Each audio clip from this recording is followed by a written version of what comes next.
पंढरपूरमध्ये आज ओबीसी समाजाचा एल्गार मेळावा आयोजित करण्यात आलेला आहे आणि या मेळाव्यासाठी छगन भुजबळ, गोपीचंद पडळकर, प्रकाश शेंडगे हे महत्त्वाचे ओबीसी नेते जे आहेत ते उपस्थित राहतील।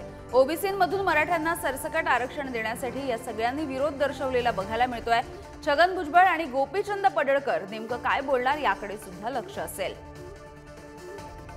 याविषयी बोलूयात आमचे प्रतिनिधी माऊली डांगे आपल्या सोबत आहेत। माऊली, काय अधिकची माहिती आहे? आज पुन्हा एकदा ओबीसी समाजाचा एल्गार करण्यासाठी मेळावा आयोजित करण्यात आलेला आहे पंढरपूरमध्ये। कोण कोण उपस्थित असेल, कशी नेमकी तयारी झाली आहे? यामिनी, आज बरोबर आहे, पंढरपूरमध्ये ओबीसी समाजाचा आज एल्गार मेळावा पार पडतोय आणि जवळपास या एल्गार मेळाव्याची आता तयारी आता पूर्णतः झाली आहे। आज दुपारी 3 वाजता हा मेळावा पंढरपूरमध्ये पार पडतोय आणि मंत्री छगन भुजबळ, गोपीचंद पडळकर, प्रकाश शेंडगे अन्य या प्रमुख नेत्यांच्या उपस्थितीत आज पंढरपूरमध्ये एल्गार मेळावा पार पडतोय।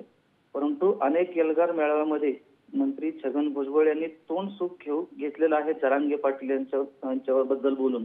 आणि आज पंढरपूरमध्ये जरांगे पाटील बद्दल भुजबळ यांनी तोंड सुख घेऊ नये असा इशारा क्रांती मोर्चाचे मराठी समन्वयक रामभाऊ गायकवाड यांनी कालच समाज माध्यमावर दिलेला आहे।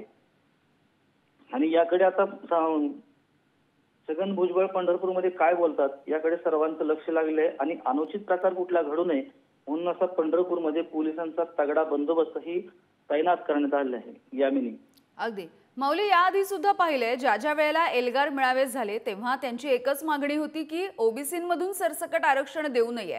आज पुन्हा ते काय बोलू शकतात?